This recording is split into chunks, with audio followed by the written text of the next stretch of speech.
Welcome to the October 14th Richmond Parking Advisory Committee meeting.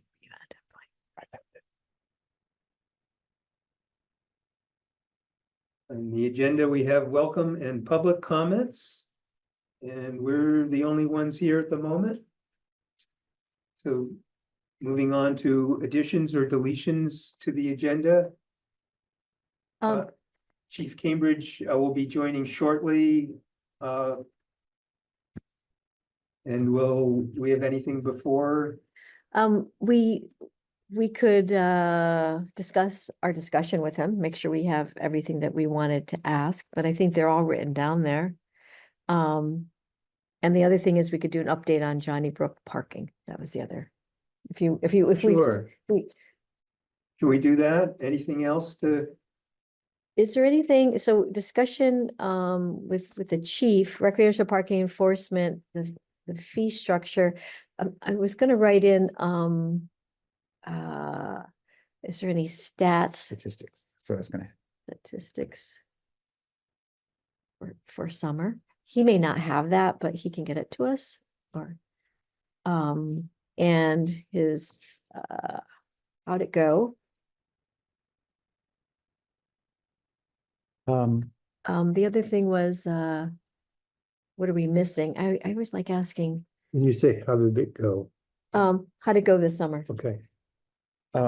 When there was a conversation, I think it was in the, I don't know if it was in our group, but about the discretion in terms of, when anyone was found overnighting and stuff to use that. Do we want to get an update to see if that ever happened, and or would that be included in his? I think we're talking about, well, if I don't personally need to get. I don't Okay, need it, all I right. don't need Nope. it either. Thank you, John.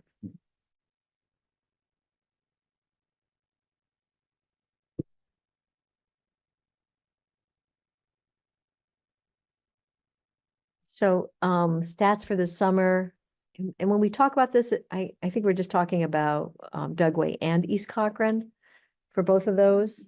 And if there's, and I would like to ask, what are we missing? What did he see? That's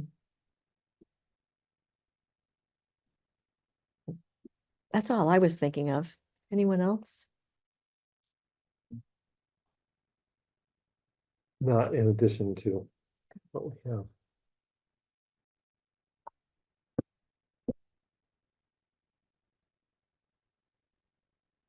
So do we want to perhaps then, since we're waiting for Chief Cambridge, anything we can skip to? Is that- Johnny Brook parking? Okay, were we ready to do Are that? you okay with that? And will someone help me notice when he joins? Yeah, where will that Okay, be? so it'll appear as a little flag. All right. I'll keep my eye on. Okay. John Cohn and myself and Pete Gosling met with, I think his name was Kevin. Is his name Kevin, John? Do you remember? Yes, Kevin. Kevin from Lafayette Highway Specialties 2 Mondays ago, right? 2 Mondays ago. Mhm. 2 Mondays ago. And just to do the footprint, take a look at the footprint and to get an idea, an estimate of how much fencing would be, following up on, is there a better way to make that entry into Richmond look better? Mhm. So he gave us an estimate for plank rail. And John, can we share the screen? And then John, if you could show a Also, picture. would you tell me again Can I- the full name of Lafayette Highway what? Lafayette Highway Specialties. Oh, specialty, okay, great. What is the best way for me to get this to you? Can I pass control to you? Yeah, actually, let me join. Can I? Okay, yeah, let me join the Zoom. If you remember, well, that's true, even in the Zoom. If you remember, it's not a simple rectangle shape. It looks trapezoidal. There's 1, 2, 3, 4, 5, 6, 7 edges. So he did it for 232 square feet, $30 per per, linear feet, I'm sorry, 232 linear feet. Came to be just under $7,000, $6,960. Admit. You have Oh, to that's let me okay, in. yes. Yeah. And that's where it remained. There was some conversation, going around like I think it felt from maybe Pete and Josh that, we weren't saying, go ahead and do this. We were just gathering the information. So in an email stream to everybody, I just said, we're just looking for info, $7,000. Oh, there's a plank. That's what it will kind of look like. They do it in 8-foot sections, and there's the estimate might change a little bit depending on how close the ledge is, because there's ledge down there that Pete was telling him about. That's what it would look like. And I know that Chuck was really spearheading this for and I don't know what to do with it at this moment. I Like, think it was because it was a gateway to the town a little bit. Yeah. yeah, wanted it to look better. Yeah. It is an interesting, one thing that, as we were looking at it, it's a pretty irregular shape. And that, the question is does this accentuate how weird shape that is? Yeah. Yeah, I found it to be irregular looking. So it's like, wow, that's what we have to work with. So we could either continue to do fence posts and rope, or we could move this forward through Josh, and we would probably ask Josh first. And then if he thought it was a good idea, take it on to the select board. I'm not sure I can make weigh in meaningfully without walking a lot, and I was there last week, but I had trouble making sense of what went where. I understand. We do have, I don't have it with me right now, but it is out there in our, I don't know if it's on our site, but it's been popped back and forth about I wonder if I can find it. The shape of it, but I think I think you want to go look at it yourself. Yeah. One thing also that it would still be seasonal, and the idea would be that we would still use a rope, some sort, across the opening. We'd leave the opening to that Johnny Brook jug handle open and then close it in the off season. I have no idea if this is a lot of money or a little money. Well, I was just gonna ask you if Josh had indicated whether this was a surprise or, is there any point in even following through with Lafayette if there's a clear discouragement regarding the amount of money? That probably would have been a great thing for me to ask him before this meeting, and I did not. But I can ask him. I say, what do you think? Also, I noticed driving by the other day that there's a portion area that's been mowed and some other portion where the grass is still growing pretty high. Is the portion that's been mowed what we're talking about? Okay. Yes, now, if they mowed more of it, I don't know. I don't, did they have it mowed to the shape? I don't think they had it mowed to No, the shape. it I was think they mowed it it was down. mowed completely, Yeah, Okay, all right. and then the including the shape will swale and all that. come back again. Was that in the last week that they mowed it? When we were standing there, Was it it- was not mowed in the shape, that right. It was just kind of flattened. it was kind of flattened. Yeah, And that was a week ago Monday, not Yeah. 2 weeks ago, right? I It think, was, and it looked flattened when I was today's, there. if yesterday's Monday, it was 2 Mondays ago. was it really? Yeah. Wow. It wasn't yesterday. Was it? Today is Monday. Right. Oh, you're right. Oh my was God. one Monday ago. 1 Monday ago. You're right. It was Monday. Because we right? took a nice run down Thursday, there. So I will go and say, Josh, what do you think? I really would like to also pass this by Chuck, honestly, because that was kind of his feeling. How about if I do both of those two things, and I will keep Pete in the loop and say and heaven from this.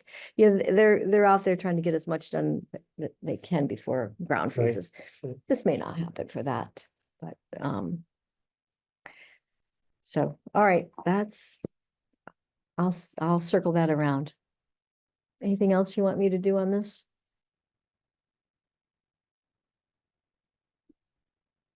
I don't think so. I would very much like to find out if the expense is even doable. Perfect, before I go any further. Okay, But I drive by it every day to work and back from work. And so my eye is always drawn to it. So I'm in general agreement that would be really nice to have it look nice. mhm. Who is mowing it? Is there someone mowing it? Was it Oh. one of Pete's guys? Duncan got it mowed with whoever is mowing with the town. And that's not, They do the sides of the roads is all. yeah, I see. so I think that person went over and Mm. mowed it.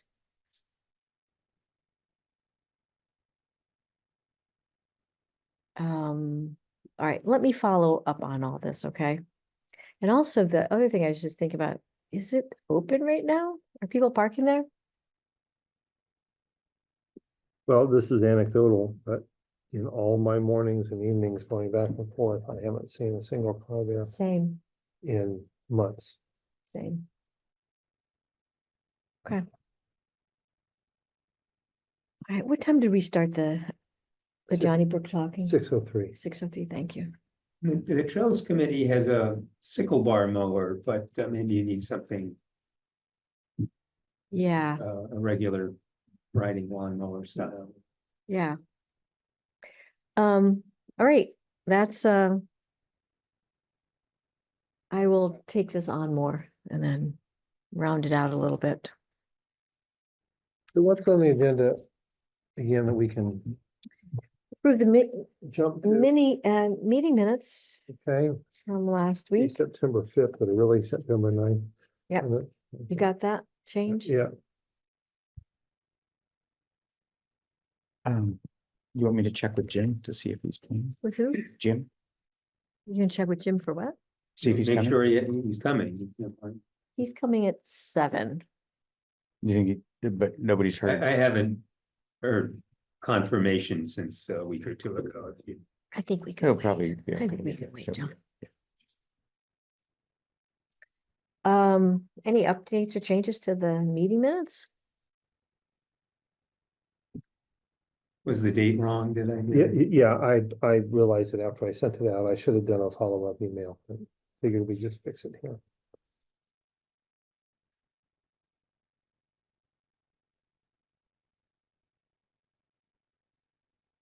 I didn't have any, looked fine. Okay, Everybody okay? So how do we say that? Move to approve meeting minutes? I second. All in favor? Aye. Aye. Yay, that was done.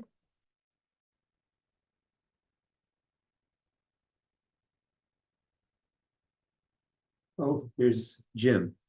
Nice. Nice. Hi, welcome, Jim.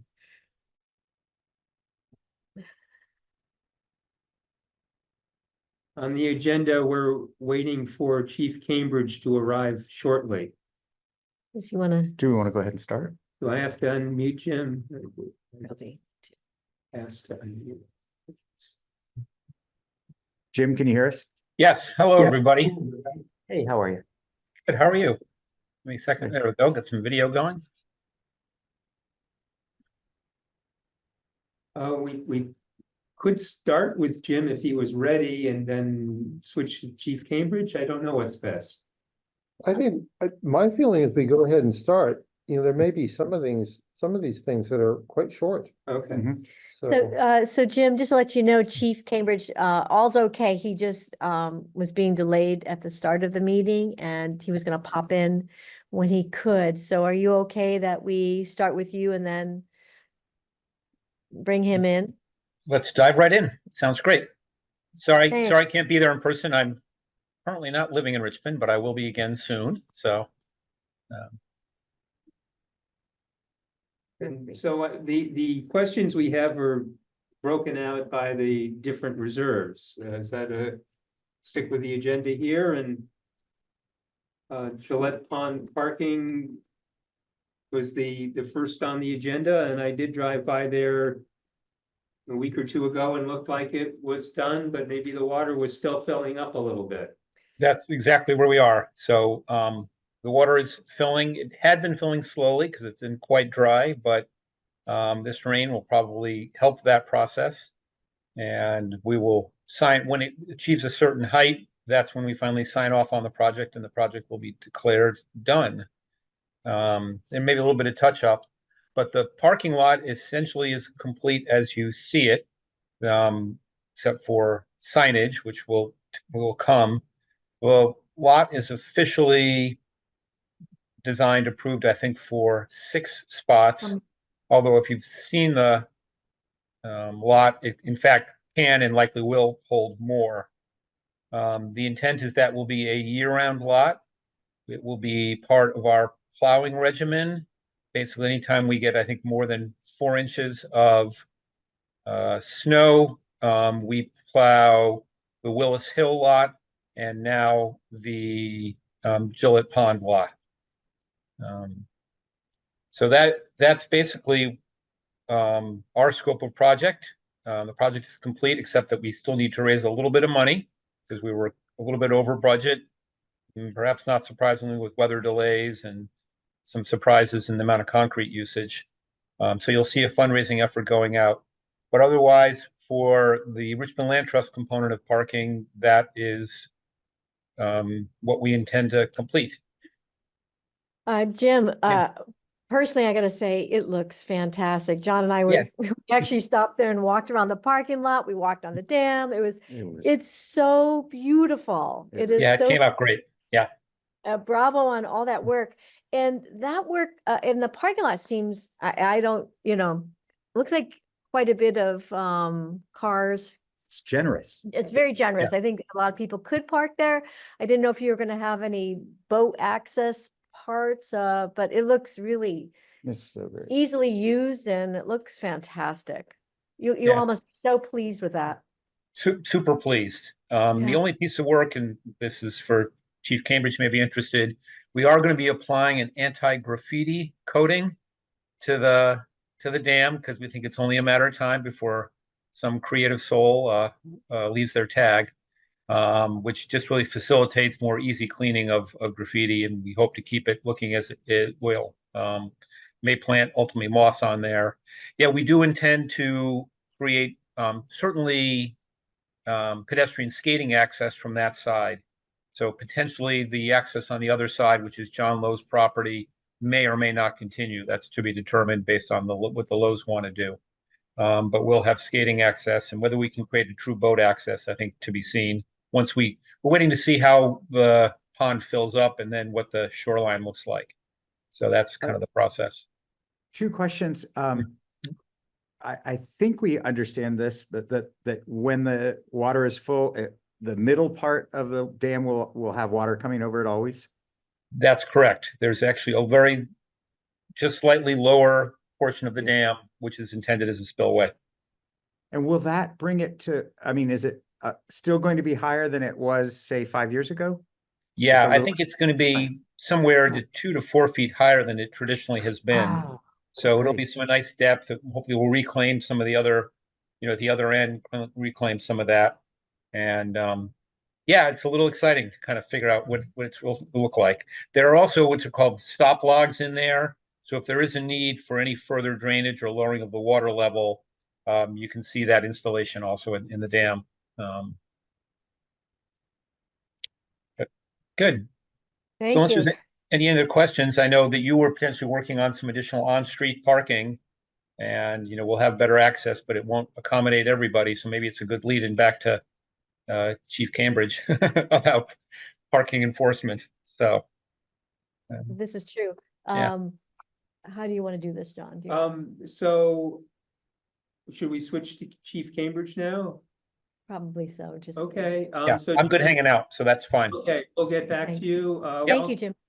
Welcome, Chief Cambridge. Hi. Can everyone hear me? Yes. Yes. And Diane, you were putting some extra depth into the agenda, so. Well, just thank you for coming, Chief. We really appreciate, from a parking advisory, recreational parking advisory group, part of the other half of this is enforcement, and just to hear your thoughts and how things are going this year is really helpful to us, and things we might want to consider. So really, we want to hear kind of like what happened this summer. I know it's another atypical summer, but this is our second atypical in a row, so I don't know if we get rid of the word atypical. But we had another summer that had quite a bit of flooding, which took attentions elsewhere, including people using the water. So it is atypical. So how did this summer fare?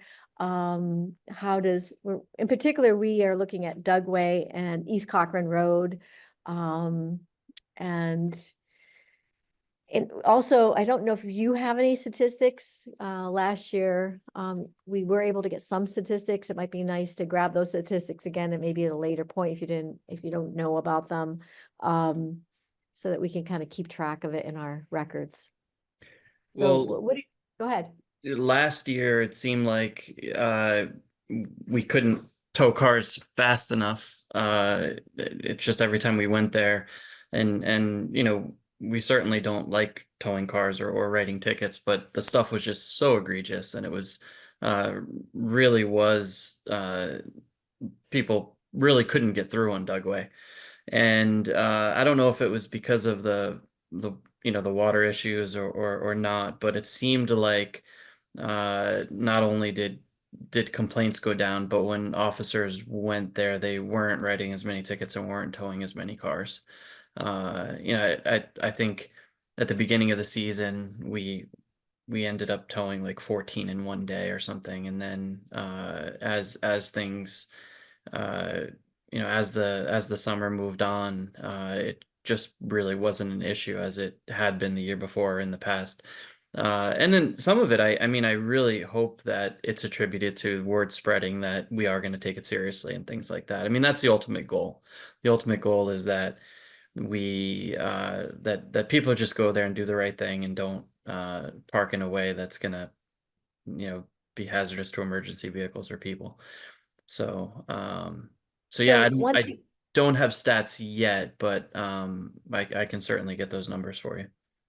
One thing that changed between this summer and last summer is more signage and hopefully better signage on what we call the uphill side of the road. So there's essentially this 2-mile no parking on the uphill side of the road. And there was some kind of confusion, some complaints about what does that really mean. So more signage got up, hopefully explaining it a little bit better.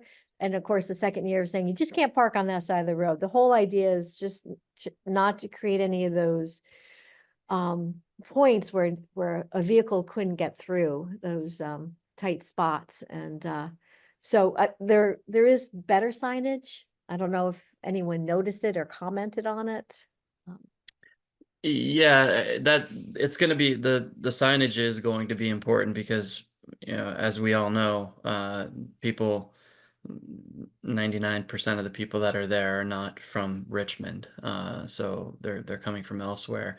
It's going to be two things. I think it's going to be the signs, but it's also going to be to a lesser extent just people knowing that hey, if you go there, if you have relatives visiting or you're renting something for the season, like, hey, Richmond's a great place to go, but careful parking.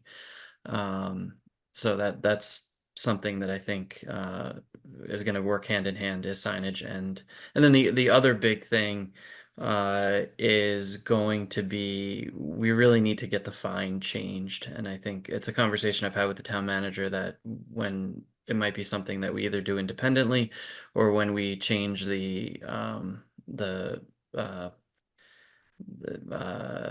our ordinance as far as speed and parking and traffic, that we might want to up it considerably. It should be a deterrent.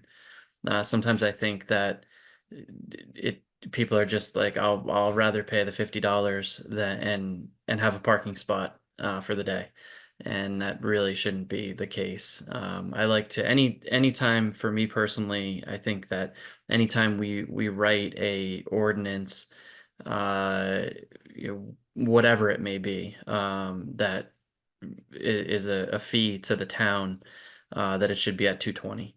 And I know that that sounds like a lot, but it's supposed to be a deterrent. Like, hey, I don't want to have to pay this money, and I just don't. I think that $25 and even upping it to 50 is not a deterrent. Where is that discussion right now, and when do those things kind of like get resolved for the coming year? I think the problem is that when I stepped into taking care of the issue with Dugway, the town had just changed it from 25 to 50. And now that I am part of the conversation, I think it's something that I'd like to bring to the select board as soon as possible. And just see if everyone agrees with me, because I know that that does seem like quite a jump, but I really do think it's necessary. Yes, and you probably will bring like comparisons to other towns, like I'm sure other towns are doing different things or similar.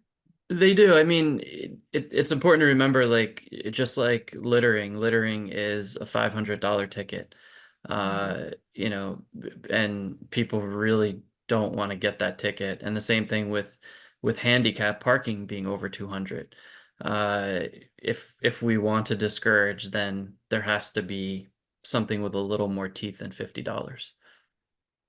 How much, if you had to estimate how much it costs for an officer to write a ticket? I mean, what is it to just cover your costs?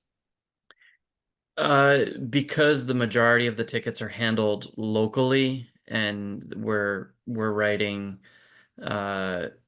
tickets for that aren't necessarily going to court. Now, what I'm not sure had happened in previous years, but uh, what we are doing and what we're going to be doing is, if somebody doesn't pay the $50 or whatever the municipal ticket is, then we would be taking them to another ticket would be written. We'd be taking them to actual court where they'd be in front of a judge. So with that, we would be paying for 4 hours of time for the officer to go to court in front of a judge. But remember, that's tied into other tickets that they're writing. So there is a cost, but then there's not. And then also there's a cost to just printing the ticket books. So, you know, whatever the bundle is that I just had them printed from the at the printer. So there's not a huge cost to it. Okay, thank you. And Um, again, you know, this is not something that I never see ticket writing as something where we're trying to make the town a profit. I can't stress enough how much it is just really changing behavior. yes, how about East Cochrane Road? Have you yourself or your officers mentioned anything about the recreational parking there this summer? We haven't specifically had a conversation. No, we talked about it last year, but and again, I think signage was an issue last year. Yeah, we live right there, and personally, I'll tell you that I think it was July 4th, cars were parked everywhere. Towing happened, especially the cars that were parked in the intersection, and that seemed to like work. Like Yeah. it was just one day of towing and tickets, and like all of a sudden everybody was parked over to the side at the right spot, and it was like, wow, that worked really well. That whatever message got out. There still is some issue. There's where the West White Hill comes down and meets Cochrane Road right there near the bridge, the Edmonds Bridge there, and there's a mhm. there's parking off to the side there, illegal parking. So across from there, there still is no parking, but people continue to park there. That's the only spot that it's really hard I think for people to understand, because you get one car that parks there and another car will park there. And when you look up, the sign says "and no parking zone" and no parking zone. And it looks like you're in the right spot, but you really technically aren't. Mm. And so there's been some discussion with Pete. It's hard to like imagine putting a rope across there because people, that's the way down into the meadow. But that is one spot that continues to get transgressed when recreational parking goes over the top. So didn't know if that's on your radar. Yeah, we can certainly target that spot as well, and make sure, and you know, like you said, I really do think not being afraid to tow vehicles and to write tickets does work in the long run. I mean, I always feel bad that we have to do that, but unfortunately, when it comes to parking, it seems to be the only thing that works. And specifically in this case, towing, because the fine's just not that much. On East Cochrane Road, now has fog lines. Oh, yeah. Let's bring that And up. that also made actually more better parking, because then everyone knew that where their tires were off the travel portion of the road. And I think it actually allowed more people to park there, which was good, from what we noticed, more Mhm. people were able to scoot over, safely, yeah. yeah, safely. I have, I think, at least two questions, if it's Mm. okay. And Chief, I'm Matt Buckley, and I live at 341 Dugway, so some of this I'm very familiar with. So the first question is, is the police department set up to respond to citizens on the road calling and saying, hey, there's a really egregious situation here? So why don't I start with that question? I don't plan on walking up and down policing the road, but I'm just curious as to whether citizens or residents can bring it to your attention. Yeah, I mean, absolutely. I encourage you to do so. Will we remember alone, Richmond is 40 square miles of Right. town. Compare that to like Bristol, which is like 1.5, or Virgins, which I think is around 2 square miles. So there is a lot. And then of course with Heinsberg, that's 80 square miles that were of calls and, you know, things that we're Sure. dealing with. But if we can come, we will. And we can't come if we don't know.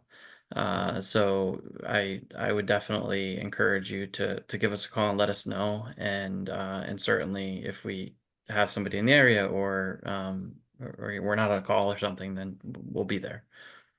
And my second question is, does your department coordinate anything at all with the town constable, or does the town constable work independently? Like on peak days, that sort of thing?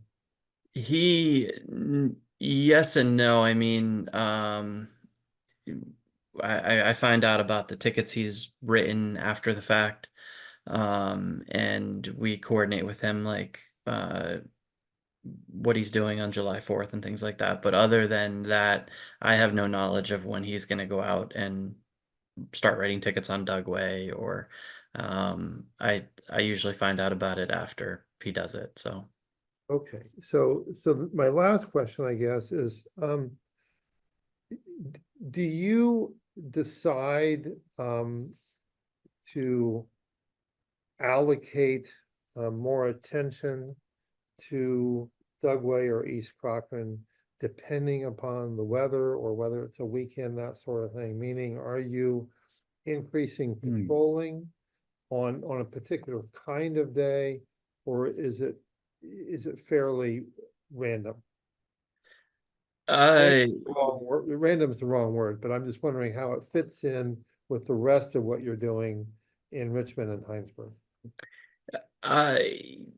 sort of a little bit of both. I mean, me as chief, I take calls either directly or indirectly, or emails or whatever, from residents or sometimes the town clerk or the town manager, hey, there's an issue on this road, or hey, there's an issue on that road, and I'll tell my team like, hey, we're having an issue on Heinsberg Road or Dugway.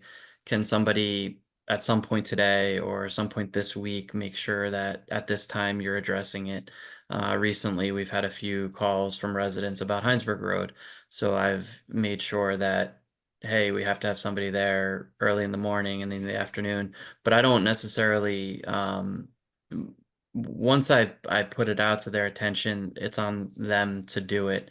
And then I see. also the other part of that is the officers, I try not to micromanage them. They're aware of, on a Saturday, we should probably, it's a nice warm day, Saturday, today's a day that we would have problems on Dugway. I hear them saying, hey, we should be hitting that tomorrow. So they work very independently, and they do it on their own. And then, sometimes we have to step it up and do more, and that's kind of when I get involved. Yeah, I don't know if that answered the question or not, but Yeah, I think it does. I've just from the standpoint of someone who lives on the road, I'm sure East Cochran people too, you can really predict. I mean, if it's 85 and 90 degrees out on a July Saturday, we know what's going to be happening where we live. So yeah, but that answers the question thing. and they've certainly have that feel for the town now as well too. So I think those were my questions. Great. John, does anyone have? Well, John is gonna step out for a moment. My one question is there anything that we're missing that recreational parking wise? I mean, we usually hear from it, but we're just this group that kind of just checks out what's going on and look at, the stakeholders and what's happening and how can we help alleviate some of the issues. So from your point of view, being on our roads in Richmond, is there anything else that, stands out for you in particular? No, I mean, there's several several parking issues around town that, especially like in front of the businesses on the main strip there and things like that I've been dealing with directly with the town manager. And that's why I stress the need for we really do have to make adjustments to the ordinance. I think that's going to really be helpful. And then perhaps at that point, when we start doing that, I can touch base with you guys. But I think the biggest thing, like I said before, the biggest thing for us is going to be getting that fine changed. And perhaps there might be a scenario where we send everything directly to court and not, that's also a whole nother other conversation, instead of having people pay Richmond directly. But as far as parking, I think what we've been doing, proper signage, the signage is important because we don't want people thinking they're parking in a spot that's okay and it's not. So That's great. I have a- Cambridge, oh, go ahead. Go, please, Jim. Okay, I have a question. This is Jim Feinson. I'm a guest in the meeting this evening, but I'm with the Richmond Land Trust. And as you know, we have several, I guess you'd call them private lots. What are the rights or the capability for the police to do any enforcement on those lots? If we're having an issue, can any neighbor to those lots call if there's an issue, if it's something that's happening, or does the land trust need to get involved in the chain of action? Because we do sometimes have issues, and as an all-volunteer organization, we're not monitoring the lots on a regular basis, and often the neighbors are the ones who are aware about activity that may be happening. yeah, I mean, normally we don't, if it's not town property, and I have a whole criteria for me on if something is parked on town land and there's an issue. But if it is privately owned, and we have something written or verbal from, I mean, I would consider this a unique scenario. We have something where I could tell my team, like, look, there's no one's supposed to be parked there. And I have no problem with treating that property similar to how we would treat town property where there's not supposed to be anyone.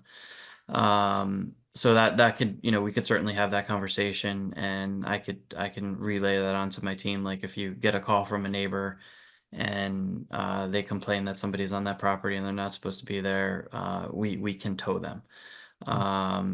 I certainly don't have an issue with that. It would be similar to a neighbor calling saying there's people in that house and my neighbors are on vacation. Nobody's supposed to be there. We would, of course, take care of it because the neighbors aren't there. So if you want to touch base with me directly at some point, we can sit down and have a conversation about that.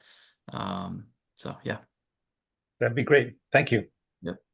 Do you have anything, Jim? I don't. Chief Cambridge, I don't think we talked about this yet, but the traffic humps that have gone in, the traffic tables, do you have any insights from how that's worked? I mean, because on Cochrane Road, safety is one of our biggest concerns, and our observation is traffic is moving more slowly on both ends. How's it going for you and your team? I don't particularly, I mean, I think they're working. And I just, for me as a police officer, I feel like it's a Band-Aid. To slow people down on a road, there needs to be a presence, and there needs to be people stopping cars.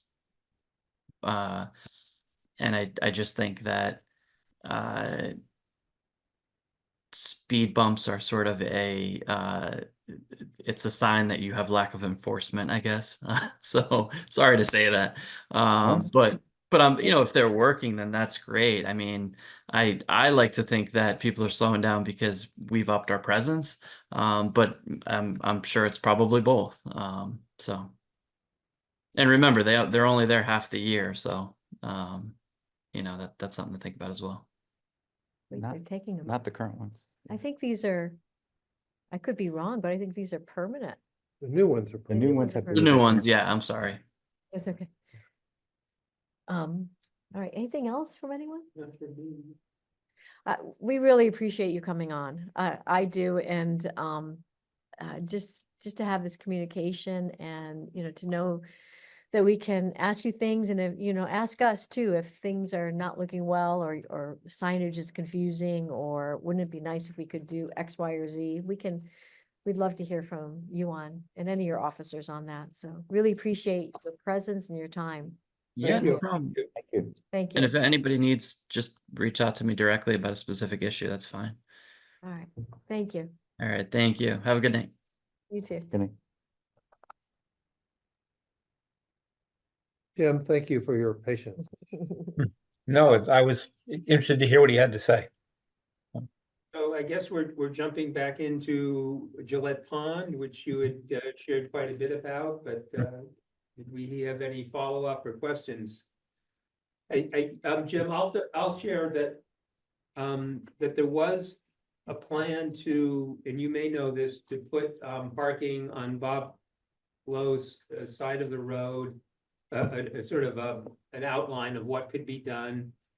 And then Tyler, the zoning administrator, weighed in and said that you would need to go before the Development Board of Review. I'm not recalling all the details, but suddenly it got more complicated. Mhm. And there was one idea was to wait and see how this winter wet went before moving farther along. Does that Yeah, sound? so to add on to what you said, John, we haven't, I guess nobody has ever done this with a private landowner to all of a sudden get fill or dumped on their land and then be allowed to, to have the town come by and plow it. So, I will have to say Pete's not a fan of this idea for several reasons. One is, when his plows go through, does that mean that he has to go through a second time to push it over? He's not happy with so how, he doesn't know how that would work. And he's also is concerned about having parking on that side of the road to cross over the other side of the road when it's 45 miles an hour and it could be snowing and people are going fast. And so he's not thrilled with that thought. And he also suggested, as he says, can you just give it a couple of seasons to Yeah. see what happens, what transpires, who uses it, how does it work for people, because there's other parking at the other end and in between, and maybe people will spread out or so we all have a lot of respect for Pete when Pete says things like that and says, how if we just give it a couple of seasons and see what happens, Diane? I kind of go, yeah, okay, we can do that.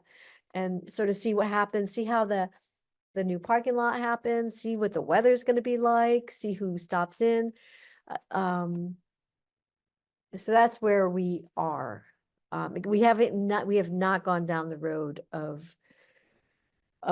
what it would take.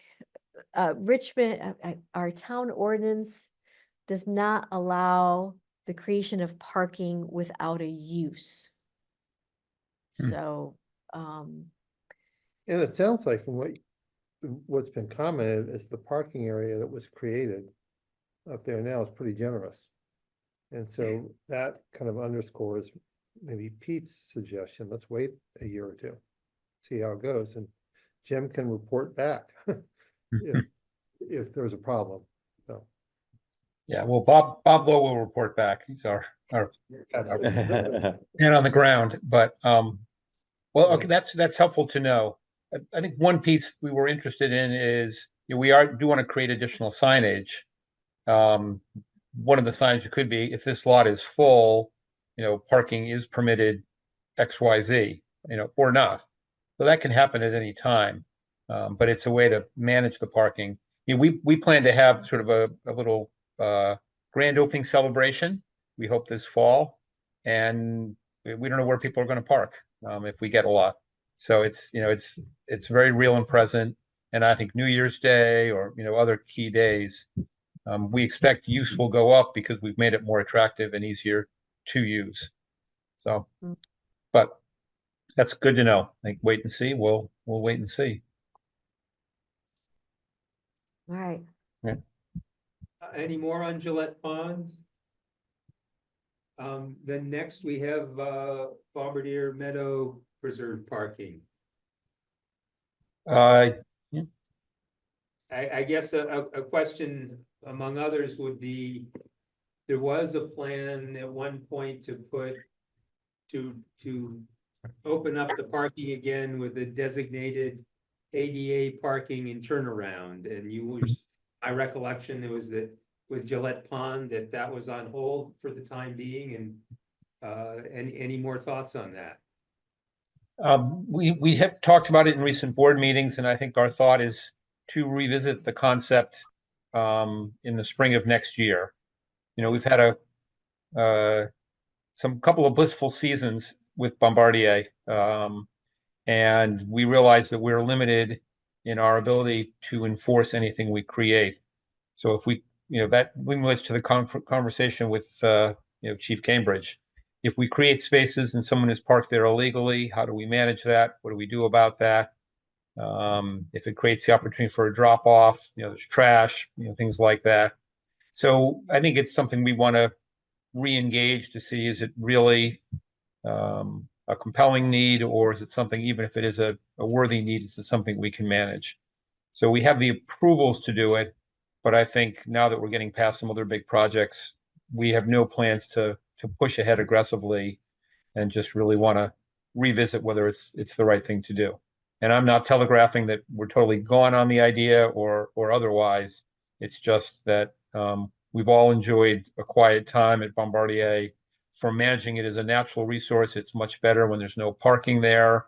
It's more attractive for farmer to hay the land. So we want to make all those considerations before we push ahead. All right, just speaking for me personally and not the committee, there has been this thought that the town gave money to the land trust to purchase that property. And it shouldn't just be a neighborhood park where the neighbors can easily walk there, but it's hard for residents that don't live by to get there with their canoe or come visit, and that the existing parking is fairly limited, and it's also used by people that aren't bikers, for example, that aren't visiting the Meadow, and then they can fill up the existing slots. So I think there is a need for more parking on some days, and the turnaround, it would be nice for floaters and paddlers to have a place where they could launch their canoe there easily without having to park on the side of the road. Okay. Well, I Jim, appreciate the input. I'll say that the money the town gave, it was never with the intent of making it, a canoe access and park per se. It was to preserve the other environmental, ecological benefits of the Meadow. So we've had the same voices saying, we didn't give money for this. It's not what the intended original promise of the easement was. So it's just to acknowledge that we hear validity of all points of view, but we do hear voices from both sides. Jim, just to give you some feedback from watching what was happening this summer, it was interesting. I would have to say the majority, 75 plus, people who were dropping canoes off, or they treated your little bump out area as kind of like a drop off area. And people who were parking more permanently were parked not there, but up further. Now that we're out of dropping in canoes and things, I do notice one or two cars, usually just one car. I think the other day somebody was there all day. I don't know if they were fishing. It's what John Rankin alluded to, is that you don't get to choose how they're going to use parking. Like they could come and ride their bikes from there or take a run. I guess there was an illusion. I don't know if the signage said it when you had that thing draped across it. People were treating it like a drop-off area. It Yeah. seemed to be. For the times I saw people putting canoes in and out of the area, it seemed like that's where it was happening. And that is a legal place to park. You can park all day there, You can even park though all there's day a there. sign saying drop off, one can legally park there all day long. Yes. Yeah. Well, I guess maybe it'd be good to get some feedback about if that has become an informal, or if we leave it as is that drop-off usage, is that a concern, or is there any action you think is warranted about that? It was so respectful this past summer. We are so pleased from the neighborhood. Even Umiak, who dropped off, were totally respectful. They were off the road. They weren't walking in the road, and they got people right from there down to the river. It was quiet. That there was people were quiet. I think you were right, the past 2 summers, we've all been taking a lovely breath as far as the neighborhood goes. It's been a pleasure. And we've seen upwards to 10 cars parked there on a nice day. And now I don't know if you were listening, the fog lines that are now on East Cochrane Road give better parking guidance for people who are parking there. So They're able to come up further on the road than they thought they might otherwise. closer to the bridge. Yeah. And further on the road. Yeah, to be clear, Jim, what we've learned is the fog lines designate the usual, kind of wishy-washy definition of traveled way. For people, yeah. And so if the tires are just outside the fog line, they're not, even though they're on pavement, they're not in the traveled way. Oh, I also, I reported to the group that the other end of the bridge, where the crossing arm is, Hmm. has gotten a lot of use for parking and people walk over. So Mm. it's become a very popular spot there. And the Yeah. lines really help. I mean, they've been there a couple of years, but people behave. One thing, Jim, not related directly to parking, but you know, the topography of the beach down there has changed from these last two storms. Have you noticed that? I have not been, no, I've not been down It- there. See it, It'll so, be very different. I think you'd have to be kind of, there's not so much sitting area, but you could still do inner tubes and canoes and Yeah, fishing. the beach has changed. It was that Halloween storm several Halloweens ago that created the beach. And this Mhm. past storm has taken most of the beach away. It's no longer, there used to be a 4-foot mud cliff there. Now Mhm. now it's back to a 2-foot mud cliff. So really the beachier side is across the street. On the Barlows, what we call, Yeah, what used to be the Barlows. yeah, Okay. across, yeah, that's the beachier side, but who Okay. knows? Interesting.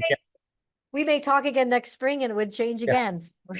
Yeah, well, we The can, river does what the river wants. Yeah, And Jim, I'm gathering, the impression I'm getting is it's quite possible the board will not move forward with parking. In the past, it's been described by, there's differences of opinion. If I may ask, do you think it would be desirable to have handicap parking on the lot? yes, by opinion of one. Okay. And with all respect for the neighbors and the issues it creates, I think we might have a unique opportunity to create handicapped access to the river that doesn't really exist that I'm aware elsewhere. And that would be a really nice feature. It is somewhat armored in terms of a put in place right by the bridge abutment. So it has some natural features that already might serve that purpose. And so I just think it'd be great if we could create that someplace along the river. And that is a nice candidate. But like you said, John, you're one voice, I'm one voice. So Yes. Yeah. Next More questions on Bombardier Meadow? And then I guess if Jim has nothing else, moving on to Beeken Rivershore Preserve, which since our Yeah. last meeting, you've closed one of the entrances. And something in Front Porch Forum about it. Yeah, the only entrance. Continuing our drive down Cochrane Road, we next come to Beeken, and and I think we've talked with the committee before, and the intent has always been to close that, the original Beeken lot, I'll call it, because it's just perpetually wet and muddy. We've had people stuck down there who've had to call for a tow, and it's somewhat, dangerous coming out of there. And so, 300 yards down the road, we created another lot, another Beeken lot. And the town also in the interim has created the Overrockers lot. So we're following through on the intent to close original Beeken, and we'll look in next year to create plans to rehabilitate and revegetate that. At this point, because of the nature of the use and the availability of overrockers, we envision the new Beeken lot as a seasonal lot. So our intent is to close it, I think, October 31st of this year. John, in fact, I just emailed you 2 signs that have gone up at the entrance to the old lot and to the entrance of the new lot that sort of explain this change. Those signs went up, I think, just today. And with directing people that if they want, for full season use, since we believe winter use is primarily trail access, whether it's hiking, skiing, and so forth, they can do that very well from overrockers, and and we don't need to maintain that lot. So rather than gravel over the lot and so forth, we right now intend to keep it as a seasonal lot. It's a much larger lot, much safer lot than the original Beeken. It does have the consequence that the canoe access is no longer as convenient, or I'll say what's left of the canoe access. And we're aware of that. It's not that far to reach the original canoe access, but certainly it's a loss of access in that regard. There is the potential to create another canoe access, but it would involve really some excavating, some work. And we don't know that it would be resilient, but there are state grant funds available that might help with that. That's not again, a plan at this point. It's just a possibility to preserve that because people really like that canoe access. Umiak, as you know, has kind of created their own because of the stairs that they use. And I think, I don't know what the rules are about those stairs. You know, that's no longer Richmond Land Trust property. That's town property, where they put out stairs for people who want to float and sort of float halfway to Volunteers Green and take out there. But anyway, those are the plans for Beeken. And, you know, to sort of enforce it, we've burned the lot and now we put up a sign. Jim, I'm a little confused about the geography. You had said a new lot, then you said 300 yards down the road? Yeah, I don't know, maybe it's quarter mile back towards Richmond. So, Okay, so you're not talking about that alternative parking area, that's just more like 300 feet or? oh, maybe my measure's off. Oh, Matt, okay, so, sorry, I yeah. thought there was Yeah. maybe a third area, thank you. Are you designated seasonal, are you gonna rope that off, or are you gonna just let people use it? And once the snow comes, you're not gonna plow it? What do you mean by? Yeah, I think we're probably gonna rope it off just because we don't want people pulling in there when it's muddy or it looks like it's okay and it's a couple inches of wet snow and just creating problems and damage to the, you know, to the lot. So I think right now our plan is that we will rope it off, and the signage that you see there is really not our permanent signage. We'll create more permanent signage that will explain that the lot is closed seasonally and direct them down to overrockers. That we're gonna do the same thing on the Checkered Bridge parking over on Johnny Brook Road, you know, Yeah. where the bikers park. For the same reason, is just to put a rope there because the mud season, as we all know, is the harder season for all of us.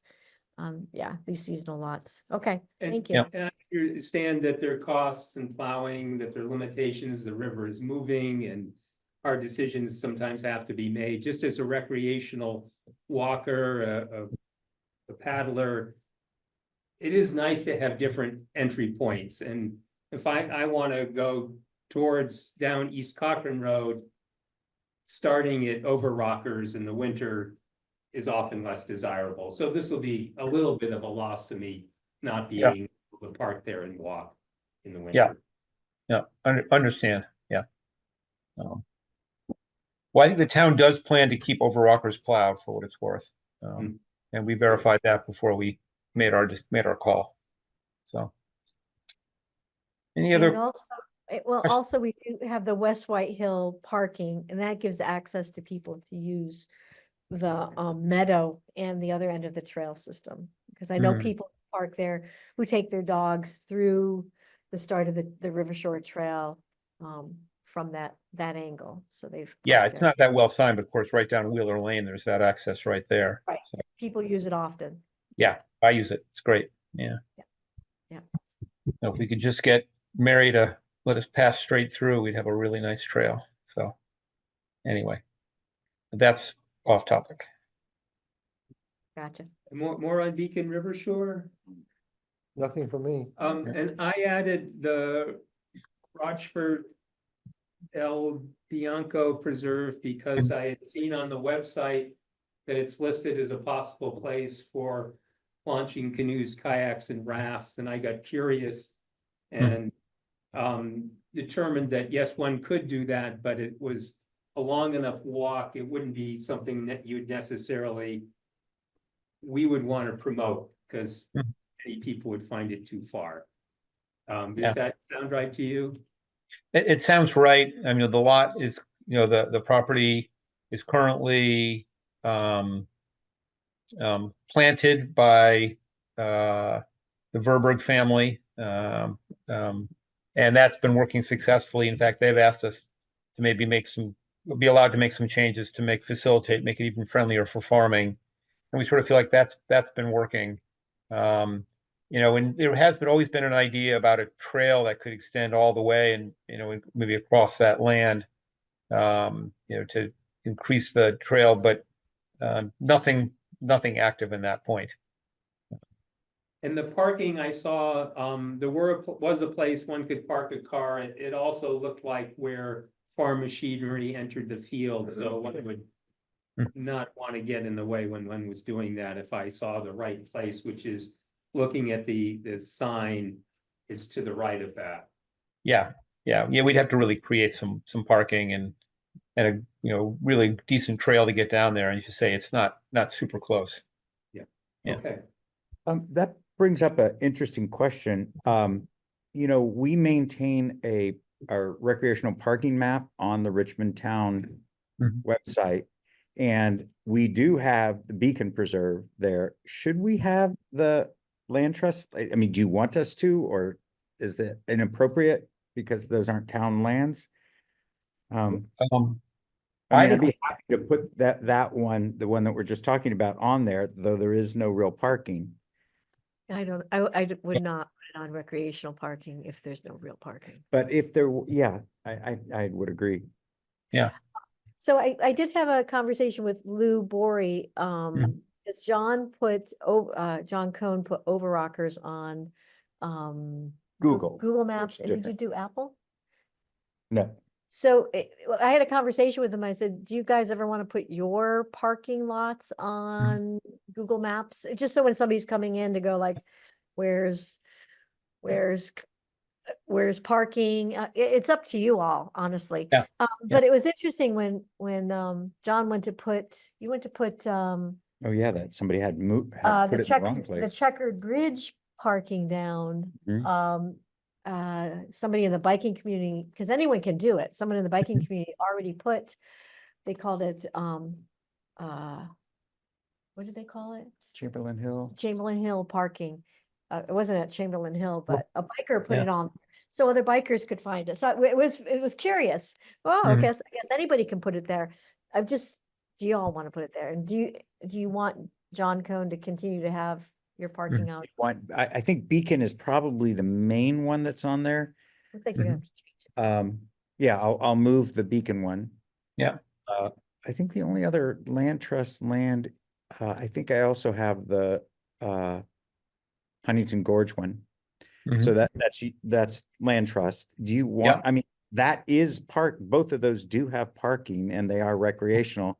Is there any reason they shouldn't be on there because they're not in the town's jurisdiction? I don't think so. And I would add Gillett Pond now there. Great. Oh, good point. But we shouldn't put, I think the one we were just talking about, for the reason Diane said, because there's no There's no parking. parking there. Yeah. Right. But to Diane's to putting it on Google Maps and Apple Maps because if somebody wanted to recreate there, it doesn't imply parking. Do you know how to do that? I mean, you suggest an edit and then they curate it. Yeah. And you can also suggest a correction if somebody has done it incorrectly. Unfortunately, it doesn't give you much room to have more information, because like you can't put no overnight parking. You could put it in a description, but you can't. I wish it had more nuance to it if somebody was looking for parking. But nonetheless, you could put your parking lots on there. Yeah. Well, we I think it's a great suggestion, and like many things like this, I'll bring it to the board just to be sure there's nothing that we're not thinking of. But I think on the board we've got the technological, I hope, chops to add those. Okay. I mean, any time when there's an easement that has a requirement of public access, we typically don't mind that it's publicized, but there is a neighborhood and parking issue if there is no parking. And we don't want all the preserves on there because many of them are not, in fact, public access, or some of them are privately owned. They have conservation easements. So that's where we just don't want to, we need to be careful. On this point about Gillett Pond is that I think with foresight, we had put that they were planned. I have to update them. How many cars do you want to indicate are in the new parking lot at the dam? That's a good question, because I think it's, by legal parking designs, I said, I think it was only 6 cars, but we know, Yeah, but we know that more can fit if people are, conscientious. But I think we probably should leave it there for now, Okay. because it's also what's permitted. But I'm gonna remove the word planned from that, okay? Yes. Good. Thanks, John. Complete exclamation point. Move on to Huntington Gorge parking, Sure. Huntington Gorge parking. I've got nothing really to report. We have the same lot we've had. I don't know if I haven't checked to see whether the lot will need any maintenance in the spring or anything. But we typically dress it up, fill in potholes, and try to maintain the spaces that are there. But we have no plans to create additional Huntington Gorge parking. I think the work you guys have done has been wonderful. I hope it makes a difference for the neighbors and for access. But the Land Trust hasn't identified any Land Trust owned land that could increase the parking access for Huntington Gorge. So was it 2 years ago, there was a staff person there, it is in counting heads, is that continued at all? We were disappointed it didn't happen last year. It was really a cooperative venture with I think coordinated by the Vermont River Conservancy. And we had a steward that was shared, funded by grant funds that they had found, and that was shared, I think, with the Bolton potholes, and I think there were 3 areas that was shared. So we got occasional coverage. And although it wasn't a parking enforcement person, it was a resource person, and they would, were available to talk to people. We were surprised that apparently we thought it was multi-year funding, but it got reallocated or something happened, and we did not have the steward. It's not something that the Land Trust has the funds to regularly fund. We are pursuing now, because as I say, we were caught by surprise, the discussions now to see whether the steward program can be reinvigorated or refunded. In fact, Lou has been involved with that and very interested in that. Lou Borey, but we don't know the outcome of that. It's a great thing. If we could have it happen, we think it makes a real difference. But that's up in the air. Okay. Yeah. Any chance you could get some of that anti-graffiti paint for the Huntington Gorge? Answer is probably yes. You need- have seen the graffiti, right? Yeah, I've seen that it's there. Yeah. Now you're supposed to put it on before the graffiti, not after. I think so too. Yeah. But But if we maybe get it cleaned up, that might be something that we could, yeah. it was really sad when I came around the corner and watched and saw that. It was like, Yeah. oh, no. Yeah. Yep. And that's where we know it's coming. But yeah, no, in fact, I'll pursue whether, how we could way to feasibly make that happen. Because you need to get an airless sprayer, and the stuff itself is pretty expensive. So you can't just go down there with a brush and apply it. It's a little more complicated. Interesting. Jim, while we have you, so Hmm. I'm reflecting the Beacon Preserve. I'm going on the map. I'm going to say seasonal. And how many cars do you want to claim in the new park? Oh, I think we can claim. Let's claim 20. Done. Right. Anything else on Huntington Gorge parking, anyone? Not for me. I think are we missing anything, Jim? Anything else? It's been a while Yeah, I'm since. trying to think. We've had a good tour of the preserves. I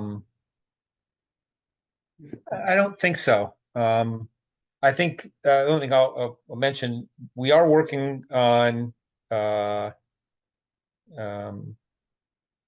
continued additional conservation opportunities and easement and public access opportunities. So we hope there'll be some additions in the next year or two. Nice. That could be I think be pretty exciting. So Sounds great. Yeah. Anyone else? Not for me. Jim, thank you so much. And again, thank you Sure. for that beautiful dam. And we Yeah. are so excited. well, you're very welcome. As a person who was least involved among many, yeah, it really came out great. We were glad to get the design on it, and it was originally more than we thought we wanted, but I think it's going to be great. Did you hear the stories about the beavers that kept putting wood every time? And the workers had to go and pull all the pieces of wood. out. Pictures. Yeah, yeah, we couldn't get the stop logs in because the beavers kept, Exactly, the beavers kept You working. need anti-beaver paint. It's gonna be really interesting to see what the beavers think of it when that water is coming over the top. Will they Mm. like that or will they not like that? I wonder what the, Yeah. wee. That's Okay. not like- Great. Well, thanks for all the work you guys do. I'm happy to visit anytime. Thanks so Okay, much, Jim. thanks for the update. Take care. Okay, so long. Thank you. Did I put this right? Is this where? I think so, John. I'm taking a closer look. All right, Did we finish Johnny Brook? I think we did, yes. Yeah, we did. we did finish, and I will circle that back in with Josh and hopefully Chuck. And we approved the minutes. Improve the minutes. And so this next meeting business, is there any reason we should meet again in November? Do we want to wait to January? I mean, the only thing that's up in the air is this Johnny Brook. I'm sorry. Yeah, is the fencing company. One thing that comes to mind, I don't know if we can do this, but one thing that comes to mind is, I think Chuck is essential to the Johnny Brook Yes. thing, so maybe we wait and see how his health is doing. And then we can send an email Yes, that's a great and idea. say, let's warn a meeting. And just, it might be a short meeting just to get that. Yeah. pushed through. Right. I will do that. All right, other than that, I think, is there anything else that needs more attention besides that fencing? If Josh says, no, wait, Diane, don't even go any further with this. I'll stop it there and let everybody know. Other than that, is there, So in the spring, we had talked about discussing the signs and the ropes in East Cochrane Road, partly dependent on the land trust. And so that conversation doesn't necessarily need to come up until when, January, February. So that's on hold. We might need to tell Duncan that certain meetings aren't gonna happen. thank you. I will tell him to take it off until, okay, I'm gonna tell him to just take it off. How about if I will do the work with the fencing. If we need to do a meeting before the end of this year, we'll talk through email. Otherwise, would you just like to meet together in January? Sounds like a good plan. Wow. All right, and then potentially we're losing a room spot, but it's that we have a holding place that we'll be giving up, and it seems doubtful that anyone would take it, I guess. But we should free it up. Is that right? Yeah. Or at least make sure no one shows up expecting there's a meeting. Right. Well, I think we take it off the calendar. Okay, yeah. Yeah. I will also do that. I will tell him we're off the calendar until, how about if I do that? Well, let's look at should we just look at? We'll just do the second week of January or something like that. I'm not traveling or anything, so Okay, I'll see whenever. when that is. I'll see when it would naturally fall, and then we'll grab that date as long as it's not near the first. And I will, unless I pull together a meeting, John and I are gone for 3 weeks of November, so we could come in virtually if we need a quorum on the fencing. We can do that. All right, So yeah, the calendar doesn't go into the new year here. yeah. One tiny important other piece of business, while I was in correcting the map, it used to not have a satellite view, it was more roads view. Which would you prefer? What? I don't care. I think most people who are navigating want roads. I'm gonna guess. Yeah. No, you want to see what roads are around. But thank you for Mhm. that. Anything else from anybody? Nope. All right. Wow. So we have to adjourn? We adjourned at what time was that? We approved the 7:20. meeting minutes. Did that and already? We scheduled the next meeting, That will be January. and I don't know if we need to pick any topics at the moment, and so I think we can adjourn. All right. I love I that. guess someone should say we should adjourn and then second it. I move we adjourn. I second it. All in favor? Aye. Meeting adjourned. Good night. Thank you all.